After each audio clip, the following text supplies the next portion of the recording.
வணக்கம் நண்பர்களே. கிருஷ்ண அவதாரத்தின் முடிவு. கிருஷ்ண அவதாரத்தில் அவர் சிறுவயதில் செய்த லீலைகள் மற்றும் அசுரர்களையும், தாய் மாமன் கம்சனையும் வதம் செய்த பராக்கிரமங்களையும், கோபியர்களின் நாயகனாக இருந்ததையும், மகாபாரத போரில் பாண்டவர்கள் வெற்றி பெற அவர் செய்த தந்திரங்களையும் பற்றியே அதிகம் நாம் அறிந்திருப்போம். ஆனால் கிருஷ்ண அவதாரத்தின் முடிவின் போது அவர் அனுபவித்த மனவலிகளை நாம் அறிந்திருக்க வாய்ப்பில்லை. இன்று கிருஷ்ண அவதாரத்தின் நோக்கம் முடிந்து அவர் பூமியை விட்டு செல்லும்போது அவர் அனுபவித்த வலிகளை நாம் இந்த காணொளியில் பார்ப்போம். ஒவ்வொருவருக்கும் அன்புக்குரியவர்களின் மரணத்தை காண்பது மிகவும் வேதனையானது. ஆனால் நாம் யாரை நேசித்து வாழ்ந்தமோ அவர்களின் மரணத்திற்கு பொறுப்பேற்று நமது அன்பையும் மகிழ்ச்சியான கனவுகளையும் விட்டுச் செல்வது என்பது அந்த வலியை வெளிப்படுத்த வார்த்தைகளில்லை. தனது மகன்கள், பேரன்கள் மற்றும் மற்ற அன்புக்குரிய யாதவர்களின் மரணத்தை கண்ட கிருஷ்ணருக்கு காந்தாரியின் சாபம் நினைவுக்கு வந்தது.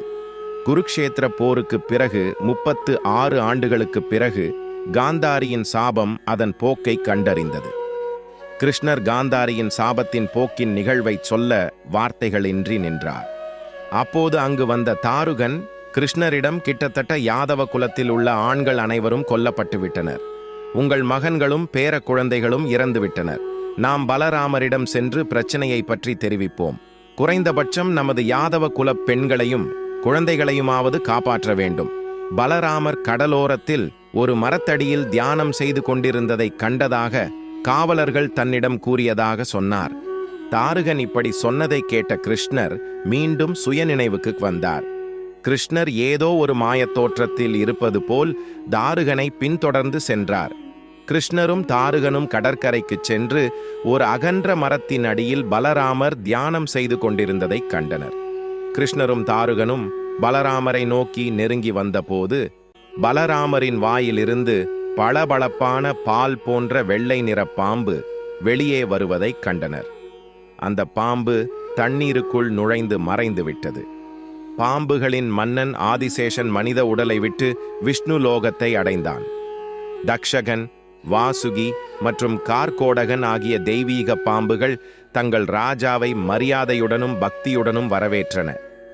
ஆதிசேஷனை உள்ளே கொண்டு சமுத்திரமே பால் போன்ற வெள்ளை நிறத்தில் பார்க்கடல், க்ஷீரசாகரம் போலத் தோன்றியது. பலராமரின் வெளியேற்றத்தை கண்ட கிருஷ்ணர் அவர் பூமியை விட்டு வெளியேற வேண்டிய நேரம் இது என்பதை உணர்ந்தார். தாருகனை நோக்கி திரும்பி கிருஷ்ணர் கூறினார், தார்கா, ஹஸ்தினாபுரத்திற்கு செல்லுங்கள். துவாரகாவின் நிலைமையை மன்னர் யுதிஷ்டிரரிடமும் அவரது சகோதரர்களிடமும் சொல்லி அர்ஜுனனை வந்து பெண்களையும் குழந்தைகளையும் காப்பாற்றச் சொல்லுங்கள்.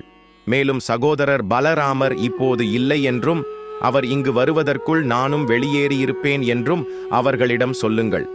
கடலில் இருந்து நிலத்தை பெற்று நான் துவாரகாவை கட்டினேன். விரைவில் கடலே அதன் நிலத்தை திரும்பப் பெறும்.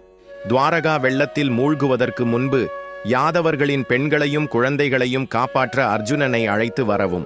எஞ்சியிருக்கும் யாதவர்களுக்கு என் பேரன் வஜ்ரனை ராஜாவாக முடிசூட்டுங்கள். பாண்டவர்கள் உங்கள் அனைவரையும் சமாதானப்படுத்த உதவுவார்கள் என்று சொன்ன கிருஷ்ணரின் வார்த்தைகளை கேட்டு தாருகன் அதை ஏற்கும் எண்ணங்கள் இல்லாமல் சிக்கிக்கொண்டார். அவரது மனம் வார்த்தைகள் இல்லாமல் வறண்டு போனது. இருப்பினும் அவர் தனது குதிரையில் ஹஸ்தினாபுரத்திற்கு சென்றார். கிருஷ்ணரும் அவரது நண்பர் வப்ருவும் மட்டும் எஞ்சியிருந்தனர். அந்த சூழலின் ஆதிக்கத்திலிருந்து தன்னை கட்டுப்படுத்திக் கொள்ள முடியாமல் வப்ரு அங்கேயே நின்றார். கிருஷ்ணர் வப்ருவை பார்த்து, வப்ரு, நீ துவாரகைக்கு சென்று அர்ஜுனன் வரும் வரை பெண்களையும் குழந்தைகளையும் கவனித்துக்கொள் என்றார். சுயநினைவற்றவனாக வப்ரு துவாரகையை நோக்கி நகரத் தொடங்கினார். வப்ரு தன்னை கட்டுப்படுத்த முடியாமல் நடந்து கொண்டிருந்த போது காற்றின் காரணமாக இறந்த யாதவர்களின் ஒரு வில்லில் இருந்து வெளிவந்த ஒரு அம்பு அவரது இதயத்தில் பாய்ந்து அவரும் கொல்லப்பட்டார். தனது நண்பரின் மரணத்தை கண்ட கிருஷ்ணர் மனமுடைந்து போனார். கிருஷ்ணர் தனது அரண்மனைக்கு புறப்பட்டார். அவர் தனது தந்தையான வாசுதேவரின் அறைக்குச் சென்றார். அவர் அவரை வணங்கி மிகவும் மனச்சோர்வடைந்த குரலில் கூறினார், தந்தையே, துவாரகையில் நடந்த மோதல்கள், அதில் ஏற்பட்ட மரணங்கள் பற்றி நீங்கள் அறிந்திருப்பீர்கள் என்று நான் நம்புகிறேன். உங்கள் பேரன்கள் மற்றும் கொள்ளுப்பேரன்கள் அனைவரும் இறந்துவிட்டார்கள். சகோதரன் பலராமரும் இப்போது இல்லை. என் சகோதரன் வாழ எந்த காரணமும் இல்லாத இடத்தில் நானும் வாழ விரும்பவில்லை. யாதவர்கள் இல்லாமல் இந்த அற்புதமான துவாரகை நகரில் வாழ எனக்கு வலிமை இல்லை. அர்ஜுனனை துவாரகைக்கு அழைத்து வந்து நமது பெண்களையும் குழந்தைகளையும் பாதுகாக்க நான் தாருகனை அனுப்பியுள்ளேன். அர்ஜுனனின் வருகைக்காக காத்திருங்கள். நான் காட்டிற்குச் சென்று என் இறுதி தருணங்களை தவத்தில் கழிக்கப் போகிறேன் எனச் சொன்னார். மனமுடைந்த கிருஷ்ணர் தனது தந்தை, தாய் மற்றும் மனைவியரிடம் விடை பெற்றார். பலராமரின் மனைவி ரேவதியிடம் பகவான் பலராமர் பூமியை விட்டு வெளியேறியதை தெரிவித்தார். கிருஷ்ணர் துவாரகையை விட்டு வெளியேறுகிறார் என்பதை கேள்விப்பட்டவுடன் பெண்கள் கதறி அழுதனர். கிருஷ்ணர் தனது அன்புக்குரிய மனைவிகளை பார்த்துவிட்டு அரண்மனையை விட்டு வெளியேறினார். கண்ணீரில் நனைந்த கண்கள் வாயடைத்து போயின. கிருஷ்ணரிடம் பேச வார்த்தைகள் இல்லை. அவர் எல்லோரிடமும் சொன்னதெல்லாம் அர்ஜுனன் வரும் வரை பாதுகாப்பாக இருங்கள் என்று மட்டுமே. அவர் காட்டிற்குச் சென்று யோக நிலையில் ஒரு மரத்தின் அடியில் அமர்ந்தார். கோகுலத்தில் தனது குழந்தை பருவம், யமுனை நதிக்கரையில் சூரிய அஸ்தமனம், பலராமர் மற்றும் நண்பர்களுடனான இருந்த நேரங்கள், ராதையின் அன்பு, கோபர்கள் மற்றும் கோபியர்கள், வாசுதேவர் மற்றும் தேவகியை முதலில் சந்தித்தது, ருக்மணியின் பக்தி, பாமாவின் அன்பு, சுபத்ரா மற்றும் பலராமருடனான அவரது நாட்கள், சுதாமா, உத்தவர், வப்ரு, பீஷ்மர், விதுரர் மற்றும் அவரது மகன்கள் மற்றும் பேரன்களுடன் அவர் கழித்த தருணங்கள் என தனது வாழ்க்கையின் அனைத்து இனிமையான தருணங்களையும் அவர் நினைவு கூர்ந்தார். தர்மத்தை பாதுகாப்பதே தனது வாழ்க்கையின் நோக்கம் என்றும் அது அடையப்பட்டதால் தனது முடிவுக்கான நேரம் நெருங்கிவிட்டது என்றும் குருக்ஷேத்திர போரை அவர் நினைவு கூர்ந்தார். காந்தாரியின் சாபத்திலும் போரின் விளைவுகளிலும் மனம் மூழ்கி மரத்தில் தலை சாய்த்தார். துவாரகையில் நடந்த சண்டை பற்றிய செய்தியை கேள்விப்பட்டு உத்தவர் துவாரகையை அடைந்தார். உத்தவர் துவாரகையை அடைந்த நேரத்தில் கிருஷ்ணர் காட்டிற்கு சென்று விட்டார். உத்தவர் தனது உற்ற நண்பர் கிருஷ்ணரை தேடி காட்டிற்கு விரைந்து சென்றார். அங்கு கரையோரத்தில் ஜாரா என்ற வேடன் வசித்து வந்தான். அவன் துவாரகைக்கு அருகிலுள்ள காட்டில் தங்கியிருந்தான். உணவுக்காக பிடித்த மீன்களுக்குள் கிடைத்த பொடி செய்யப்பட்ட இரும்பு கம்பியால் அவன் அம்புகளைச் செய்தான். யாதவர்கள் கொல்லப்பட்ட நாளில் ஜாரா ஆழமான காட்டில் வேட்டையாடிக் கொண்டிருந்தான். புதர்களில் இளஞ்சிவப்பு நிறத்தில் ஏதோ ஒரு தாமரை நகர்வதை கவனித்து அதை மான் என்று தவறாக கருதினான். அவன் தனது விஷ அம்பு இலக்கை நோக்கி அவனது அம்பை நேரடியாக புதருக்குள் எய்தான்.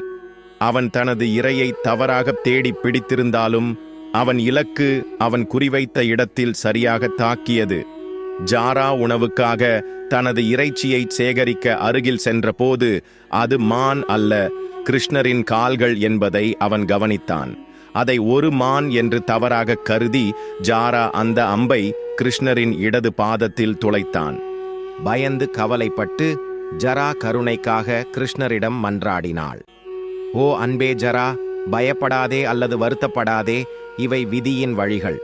நாம் அனைவரும் கர்மாவால் கட்டுப்பட்டவர்கள். கடவுள் அல்லது மனிதன், மரணத்திற்குரியது அல்லது அழியாதது, ஒவ்வொரு வகையான வாழ்க்கையும் அப்படித்தான். ஜரா கிருஷ்ணரின் முகத்தை பார்த்தான். அன்பான சீடர்கள் மற்றும் குடிமக்களின் வலியை போக்க எப்போதும் சிரித்த முகம் சோர்வாகத் தெரிந்தது. ஜரா உதவியற்ற நிலையில் நின்றிருந்த போது ஜராவின் குரலை கேட்டு உத்தவர் ஓடி வந்தார். கிருஷ்ணர் மரத்தின் அடியில் விஷ அம்பு அவரது காலில் துளைத்து அவரது மென்மையான பாதத்திற்கு வெளியே இரத்தம் வழிந்தோடுவதைக் கண்டு அவர் திகைத்து போனார். கிருஷ்ணர் உத்தவரை பார்த்து புன்னகைத்து அவரை அருகில் அழைத்தார். இப்போது முற்றிலும் பேச முடியாத உத்தவர், கிருஷ்ணா, நான் உன்னை இப்படி பார்க்கவா இவ்வளவு தூரம் வந்தேன்? என்னுடன் வா, நான் உன்னை கோகுலம் அல்லது துவாரகைக்கு அழைத்துச் செல்கிறேன் என்று சொல்லி அழுதார். அமைதியாகவும் ஆழமாகவும் தன் நண்பனை பார்த்து சிரித்தபடி கிருஷ்ணர் உத்தவரின் தோள்களில் கைகளை வைத்து மென்மையான மற்றும் மகிழ்ச்சியான குரலில், உத்தவா, இதுதான் என் விதி. நான் இதிலிருந்து தப்பிக்க முடியாது இல்லையா? நான் சொல்வதை கேளுங்கள்.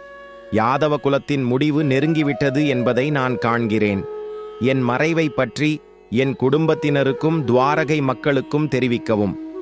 கோகுலத்தில் உள்ள மாதா யசோதா மற்றும் தந்தை நந்த கோபாவருக்கும் ராதாவுக்கும் வரும் நாட்களில் நீங்கள் வாழ்க்கையின் மிக முக்கியமான நிலையை அடையப் போகிறீர்கள் என்றும் உங்கள் எதிர்காலம் இந்த உலகத்திற்கு மிகவும் பொக்கிஷமான தருணங்களாக இருக்கப் போகிறது என்று சொல்லுமாறு கூறினார். கிருஷ்ணா, நீ இல்லாத வாழ்க்கை எனக்கு பிடிக்கவில்லை. என்னை உன்னுடன் அழைத்துச் செல். நீயே என் எல்லாமே. தயவு செய்து என்னை விட்டு போகாதே. என்னை உன்னுடன் அழைத்துச் செல் என்று சொல்லி உத்தவர் அழுது கொண்டிருந்தார். கிருஷ்ணர் இன்னும் தனது நண்பரை பார்த்து சிரித்துக்கொண்டே அவரது தோள்களை தட்டிக்கொண்டு கவலையுடன் கூடிய குரலில், உத்தவா, என் விதி முடிந்துவிட்டது. அதனால் நான் கிளம்புகிறேன். உங்கள் நேரம் வரும்போது நீங்கள் கிளம்புவீர்கள். நான் பூமியை விட்டு வெளியேறுவதால் நான் என்றென்றும் போய்விட்டேன் என்று அர்த்தமல்ல. நான் பிருந்தாவனத்தை விட்டு வெளியேறினேன். கோகுலத்தையும் மதுராவையும் தவிர்க்க முடியாமல் விட்டுவிட்டேன். இப்போது நான் துவாரகையை விட்டு வெளியேறிவிட்டேன். இறுதியில் இந்த உலகத்தை விட்டு வெளியேறுவேன். ஆனால் என் வைகுண்டம் எப்போதும் என்னுடன் இருக்கும். உங்கள் நேரம் வரும்போது நீங்கள் என்னை அடைவீர்கள். அதுவரை அமைதியாக இருங்கள், என் அன்பான உத்தவா என்று ஆறுதல் படுத்தினார் கிருஷ்ணர். கிருஷ்ணா, நீ எப்படி இவ்வளவு அமைதியாக இருக்க முடியும்? உன் அன்புக்குரிய மக்களை விட்டு பிரிந்து செல்கிறாய். உன் அன்புக்குரியவர்களையும் உன் நம்பிக்கைக்குரியவர்களையும் விட்டு பிரிந்து செல்கிறாய். நீ உருவாக்கிய அழகான நகரத்தை விட்டு பிரிந்து செல்கிறாய். அனைவருக்கும் என்ன நடக்கும் என்று யோசிக்காமல் எப்படி இவ்வளவு அமைதியாக இருக்க முடிகிறது என்று உத்தவர் கண்ணீர் மல்க கேட்டார். அதற்கு, ஏன் உத்தவா, நீ பற்றற்றவனாக இல்லையா? எல்லாம் மனத்தில்தான் இருக்கிறது உத்தவா. அமைதியற்ற மனம் பன்முகத்தன்மை, இழப்புகள் மற்றும் ஒவ்வொரு செயலுக்கும் செயலற்ற தன்மைக்கும் வீழ்ந்துவிடும். நம்பிக்கையுடன் உன் மனதை கட்டுப்படுத்து. நீ உன் மனதை கட்டுப்படுத்தி உன் புலன்களால் பார்க்கும்போது உன்னில் உலகத்தையும் உன்னதமான எண்ணில் உன்னையும் காண்பாய். இந்த உலகில் ஞானம் மட்டுமே உள்ளது உத்தவா. ஞானத்தின் உதவியால் மட்டுமே உன்னில் அமைதி இருக்க முடியும். ஞானத்தால் மட்டுமே உனக்கு நம்பிக்கையும் பொறுமையும் இருக்கும். உலகியல் சார்ந்த அனைத்தும் இறுதியில் முடிவுக்கு வரும் உத்தவா. சிரித்த முகத்துடன் கிருஷ்ணர் கூறினார். கிருஷ்ணர் உத்தவருக்கு ஆறுதல் கூறவும், அவரை பிரிந்ததால் ஏற்படும் சோகம் மற்றும் வலியிலிருந்து விடுவிக்கவும் உத்தவ கீதையை ஹம்ச கீதை என்றும் அழைக்கப்படுகிறது வெளிப்படுத்தினார். உத்தவரே, ஜடப்பொருட்கள் மட்டுமே பூமியை விட்டு வெளியேற வேண்டிய கட்டாயத்தில் உள்ளன. பொருள் சார்ந்த வாழ்க்கைக்கு அப்பால் ஆன்மீகம் உள்ளது. ஆன்மீக அன்பு வெளியேற விதிக்கப்படவில்லை. நீங்கள் அதை உங்கள் இதயத்தில் ஏற்றுக்கொள்ள வேண்டும், அதில் நம்பிக்கை வைக்க வேண்டும். நான் இந்த பூமியை உடல் ரீதியாக விட்டுச் சென்றாலும் நான் இங்கே ஆன்மீக ரீதியாக இருப்பேன். ராதா என்னை பிருந்தாவனத்தை விட்டு வெளியேற அனுமதித்தாள். ஏனென்றால் அவள் அதை அறிந்திருந்தாள். என் மீதான அவளுடைய அன்பு ஆன்மீகமானது. நான் சென்றபோது அவள் அழுதாள். எங்கள் சந்திப்பு இடத்தில் ஒவ்வொரு நாளும் அழுதாள். ஆனால் நான் திரும்பி வருவேன் என்று அவள் ஒருபோதும் எதிர்பார்க்கவில்லை. ஏனென்றால் நான் எப்போதும் அவளுடன் இருந்தேன், அவளுடைய இதயத்தில், அன்பின் பெயரால். உத்தவா, நீங்கள் கற்றுக்கொள்ள வேண்டும். ஒரு வாத்து தண்ணீரில் அதன் நேரத்தை அனுபவிக்கும், ஆனால் அது தண்ணீரை அதன் இறகுகளில் ஒட்டவிடாது. இந்த பொருள் சார்ந்த உலகில் வாழ்க்கையை அப்படி வாழுங்கள். உத்தவர் வாழ்க்கையின் உண்மையை உணர்ந்தார். தான் அறிவாளி மட்டுமே, ஞானி அல்ல என்பதை உணர்ந்தார். வேதங்களை பற்றி தனக்கு தெரியும் என்பதை உணர்ந்தார். ஆனால் யதார்த்தத்தை எதிர்கொள்வதில் அவர் கோபர்கள் மற்றும் கோபியர்களைப் போல எப்போதும் புகார் செய்கிறார். கிருஷ்ணர் மீது ராதைக்கு இருந்த அன்பையும், உண்மையான பக்தி, சரணாகதி அல்லது அன்பு என்ன என்பதையும் அவர் உணர்ந்தார். ராதாவைப் போல ஏற்றுக்கொள்ளவும் விட்டுவிடவும் இதயமும் ஞானமும் தனக்கு இல்லை என்பதை உணர்ந்தார். உத்தவர் சோகமான குரலில், கிருஷ்ணா, நீங்கள் சொல்வது உண்மை என்பதை நான் உணர்கிறேன். உங்களை விட்டுச் செல்வது எனக்கு கடினம். நீங்கள் என்றென்றும் என் இதயத்தில் வாழப்போகிறீர்கள். நீங்கள் எனக்கு வழிகாட்டாமல் நான் இங்கே என்ன செய்வேன்? என் வாழ்நாள் முழுவதும் நீங்கள் என் அருகில் இல்லாமல் நான் என்ன செய்வேன்? உங்களைப் போல யார் எனக்கு வழிகாட்டுவார்கள், எனக்கு கற்பிப்பார்கள், என் பேச்சை கேட்பார்கள், என்னை பராமரிப்பார்கள்? நீங்கள் இங்கே இல்லாமல் என் நோக்கம் என்ன எனக் கேட்டார். கிருஷ்ணர் உத்தவரின் கைகளை பிடித்து ஆறுதல் கூறி மெதுவாக பேசினார். உத்தவா, நான் எப்போதும் உனக்காக உன்னுள் இருப்பேன். நிறைவேற்ற உனக்கு ஒரு நோக்கம் இருக்கிறது. என் போதனைகளை தொகுத்து வாழ்க்கையின் உண்மையான அர்த்தத்தை உலகம் உணரட்டும். தர்மத்தின் அடிப்படையில் மக்கள் அமைதியான வாழ்க்கை வாழ உதவுங்கள். அப்பாவி மக்கள் தர்மத்தின் அடிப்படையில் மகிழ்ச்சியான வாழ்க்கையை வாழ உதவுவதில் நீ முக்கிய பங்கு வகிப்பாய். ஆனால் இப்போது நீ துவாரகைக்கு சென்று என் மரணத்தை பற்றி என் குடும்பத்தினரிடம் தெரிவிக்க வேண்டும். நீ அங்கு சென்றடையும் நேரத்தில் அர்ஜுனன் அங்கே இருப்பான். யாதவர்களை வழிநடத்தச் சொல்லுங்கள். நீ பதரிகா ஆசிரமத்திற்குச் செல். நீயே முன்வந்து என் அறிவுரைகளை தொகுத்து வருங்கால மக்களின் முன்னேற்றத்திற்காக பிரசங்கம் செய். மனதில் கனத்துடன் உத்தவர் தனது நண்பரின் முன் வணங்கி அவரிடமிருந்து விடை பெற்றார். கிருஷ்ணர் வற்புறுத்தியபடி அவர் துவாரகை நோக்கிச் சென்றார். கிருஷ்ணரின் வார்த்தைகளை கேட்டு ஜரா அங்கே நின்றார். கிருஷ்ணர் ஜராவை பார்த்தார். அவன் முகத்தில் ஒரு புன்னகை. கவலைப்படாதே ஜரா, நீ முக்தி அடைவாய். இது எல்லாம் கர்மா. இப்போது அமைதியுடன் இரு. கிருஷ்ணர் தனது குரலில் உறுதியுடன் பேசினார். ஜரா அடக்க முடியாமல் பேசினான். நீங்கள் எனக்கு இதை செய்ய முடியாது. உங்கள் மரணத்திற்கு காரணமான என்னை மன்னிப்பது என்னை என்றென்றும் துரத்தும். கிருஷ்ணர் மெதுவாக பதிலளித்து அவரை வெளியேறச் சொன்னார். அவர் தனது கடைசி மூச்சு வரை தியானத்தில் ஈடுபடத் தொடங்கினார். ஜரா அந்த இடத்தை விட்டு வெளியேறி கால்கள் வலிக்கும் வரை இலக்கில்லாமல் காட்டுக்குள் ஆழமாக ஓடினார்.